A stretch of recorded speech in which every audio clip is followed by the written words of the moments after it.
இப்போ நான் உங்களுக்கு ஒரு கொஸ்டின் கேட்குறேன். நீங்கள் இன்னைக்கு இவ்வளோ தூரம் வளர்ந்து வந்திருக்கீங்கல்ல, இதுக்கு யார் காரணமாக இருக்காங்க? அப்படி ஒரு லிஸ்ட் நீங்கள் ரெடி பண்ணலாமா? இப்போ ஒவ்வொருத்தரோட லைஃப்லேயும் ஒவ்வொன்றும் இருக்கும் இல்லையா? நான் இந்த நிலைமைக்கு வரதுக்கு இவங்க காரணம். ஸோ அப்படி ஒரு லிஸ்ட்டு நான் சொல்லணும்னு நினச்சினா ஃபஸ்ட்டு ஸ்பிரிச்சுவலாக நம்மளோட காட் நம்ம சொல்லலாம்.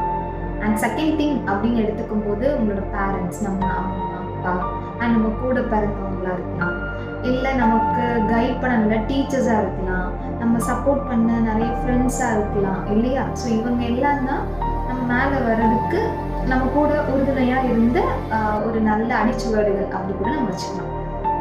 அண்ட் இந்த லிஸ்ட்டு மாத்திரம்தான் அப்படின்னு நீங்கள் நினைக்கிறீங்களா? இந்த லிஸ்ட்டில் இல்லாத ஒரு சிலரை நான் உங்களுக்கு சொல்ல விருப்பப்படுறேன்.